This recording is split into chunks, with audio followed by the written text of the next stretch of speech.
O que lemos aqui no Evangelho de João, capítulo 3, nada mais, nada menos do que uma conversa, um diálogo entre um homem e Jesus Cristo. O homem titulado na palavra do Senhor como Nicodemos, homem a qual ele tinha um cargo, ele era alguém de estatura no meio da sua sociedade, ou seja, em Israel.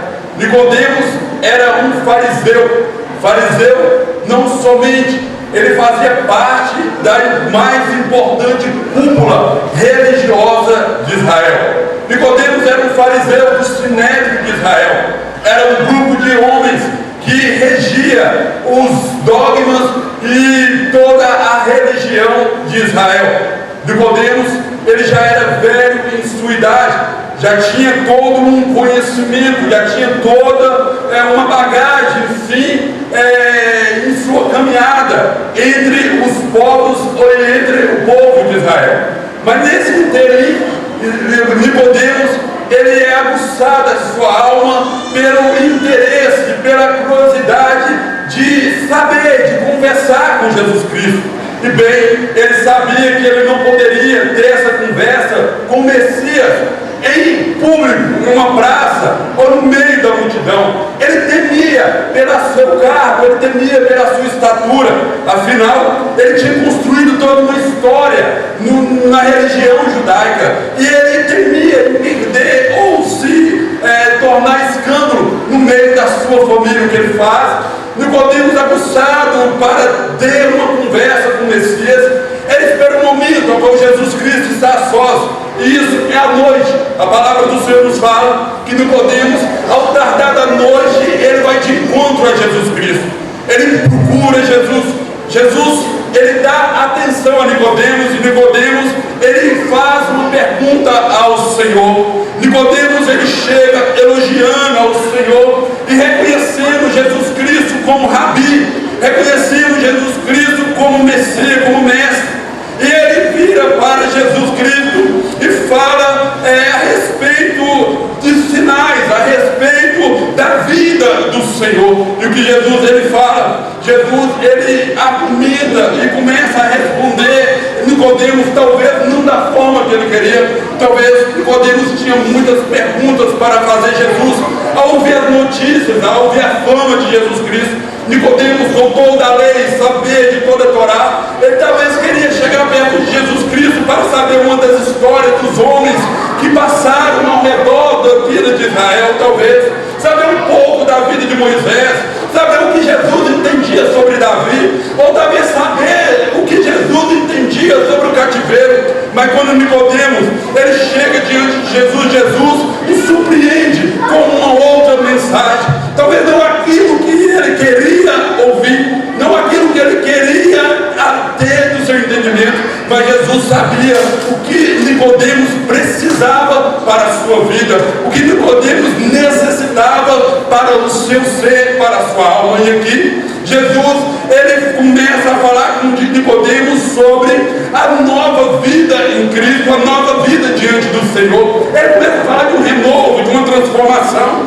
Ele vira para Nicodemos, já velho, com uma bagagem de sua caminhada, e fala para aquele velho que era necessário ele nascer de novo para que o reino dos céus ele pudesse adquirir. Ele não compreende, ele vira para Jesus e pede mais explicação. Como assim, Jesus? Será que como pode eu entrar no ventre da minha mãe e nascer de novo? Jesus, ele começa a desbaralhar todo aquele argumento, e o que ele chega, Jesus acaba revelando a Nicodemos um dos maiores segredos, um dos maiores planos que tem sobre a face da terra, sobre a humanidade. Jesus, em um argumento com Nicodemos, uma conversa com Nicodemos, Jesus ele revela algo maravilhoso, algo tremendo, aquilo que Nicodemos nunca tinha sonhado, pensado, estudado. Nunca na vida de Nicodemos ele tinha deparado com um estudo tão tremendo e tão revelador. Talvez Nicodemos passou anos e anos de faculdades, anos e anos estudando a Torá, estudando a lei de Moisés, estudando a história dos hebreus, anos e anos dedicando-se à sua religião judaica e sabendo todos os dogmas todas as 623 leis da Torá. Ele dedicava e talvez também decorar uma por uma, mas aqui neste momento Jesus Cristo traz uma revelação e um ensinamento que faria com que a vida de Nicodemos nunca mais fosse a mesma. Aquilo que Nicodemos nunca ouviu estava aqui na frente do próprio Deus, na frente do Messias, e pela boca do próprio Jesus ele escuta falando sobre um plano que Deus tinha sobre a humanidade. E como assim? Como entender? Como saber qual é esse plano? Porque Jesus fala que Deus manifestou a sua glória para que todo homem seja salvo. Afinal, Deus ele manda o seu Filho unigênito para que todo aquele que nele crê não pereça, mas tenha a vida eterna. Imagine só um versículo que está na boca de todo cristão, um versículo que todos sabem de cor. Está o próprio Jesus Cristo sentado como um homem, e Jesus Cristo pela primeira vez falando esse versículo. Tudo se resume, todo o plano de Gênesis, Apocalipse se resume em Mateus e em João capítulo 3, verso 16. Tudo se resume à história da humanidade, mas o que Jesus queria falar com Nicodemos é muito mais além do que simplesmente uma conversa de meia ou de 30, 40 e 50 minutos. O que Jesus está falando com Nicodemos é toda uma história que Deus criou, todo um plano. Ei, quando Jesus ele chega na cruz do Calvário e fala somente a palavra de consumado, Jesus está falando que botou um fim, um ponto final em todo um projeto que Deus criou para resgatar a humanidade. E como assim? Como entender o que é o resgate, o que é a necessidade do ser humano de uma nova vida, de uma nova transformação? O que é o ser humano nascer de novo? Por que eu? Por que você? Porque todos os homens que nasceram na face da terra, é necessário ele nascer de novo. É fácil compreender e entender quando embaralhamos e quando caminhamos pela Bíblia Sagrada o que aconteceu na história quando Deus criou Adão e Eva. Todo aquele plano de Deus ao querer criar o homem, toda a perfeição do Criador, ao palpar a terra e formar um homem, pegar do seu espírito e soprar sobre as narinas, fazer com que o homem tenha intimidade com o Senhor. Mas todos conhecem que quando Deus ele cria Adão e Eva para que coloque ele num lugar de deleite, ou seja, no jardim de Éden, um homem santificado, puro, a qual o Senhor tinha um relacionamento bem perto com o homem. Ao tardar da tarde, a palavra do Senhor nos fala que o próprio Deus vinha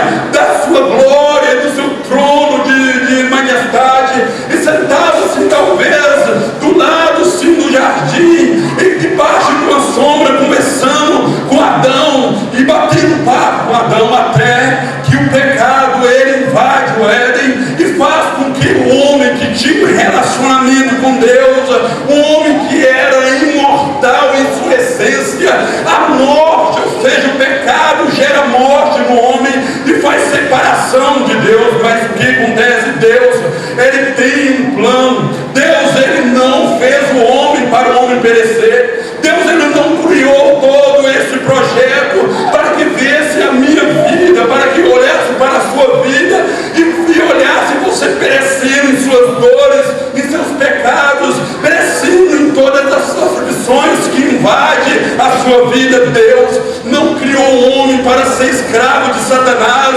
e sobre as mãos dele ser torturado e angustiado por um demônio que tenta acabar e destruir a sua vida. Não, Deus mesmo vendo que o homem tinha dado lugar ao pecado, Deus ele cria um projeto para resgatar novamente o homem para si, para trazer novamente o homem para que tenha a intimidade, para que restaura o homem mortal e faz dele um homem mortal que possa viver com o Senhor eternamente. Todo o plano de Deus é estabelecido, e quando vimos de Gênesis Apocalipse, vem uma história sendo escrita, vem sim um plano de Deus sendo desenrolado, vem Deus através de vários homens, através de homens que Deus encontrou na face da terra, justos, que andavam e que temiam o Senhor, e passa geração através de geração. Quando Deus ele usa patriarca como Abraão, para que através de Abraão seja testemunha do Deus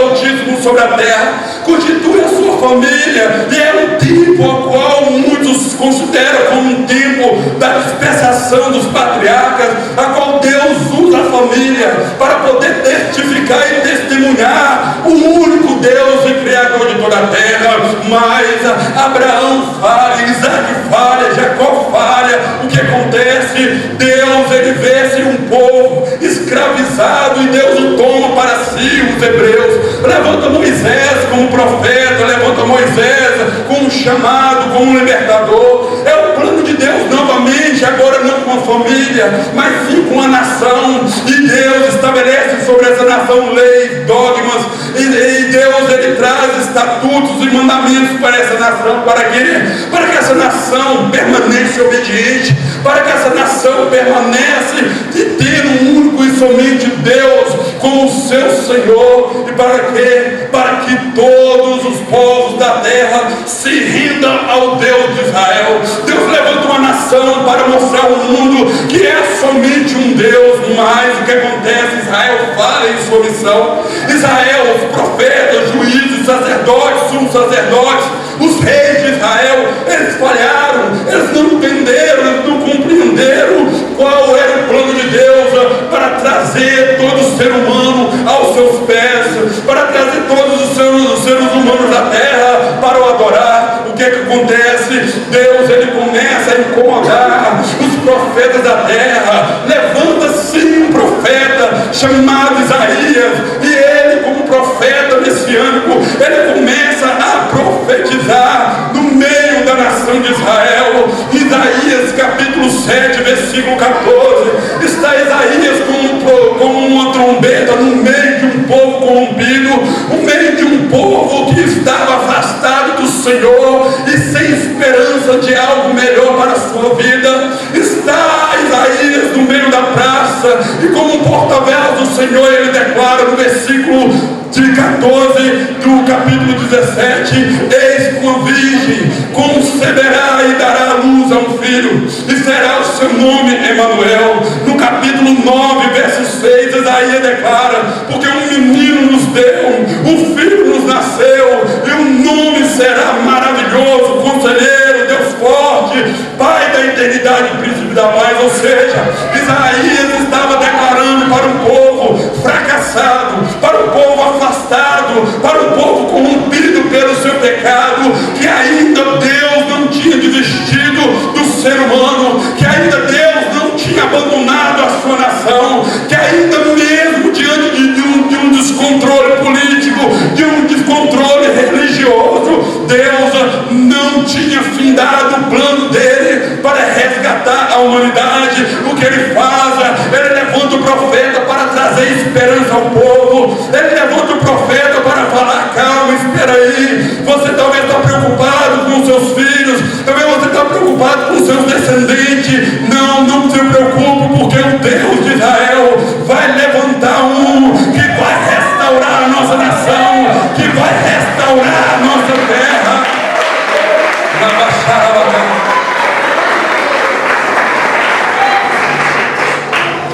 Passados tempos, passa-se a história dos profetas, um período negro na nação de Israel, Deus usando um profeta atrás do outro e prometendo que ele iria resgatar a humanidade para si, que ele botaria um ponto final em vidas de tristeza e de escravidão. Passa-se o último profeta Malaquias, tem um vácuo de 400 anos na história bíblica, e um belo dia em Jerusalém nasce sim um varão, e já de idade ele vai para o deserto pregar o evangelho. Ele anuncia novamente a restauração do povo. Profeta João Batista, capítulo 3 de Mateus, ele levanta com uma voz profética depois de 400 anos de silêncio. O povo está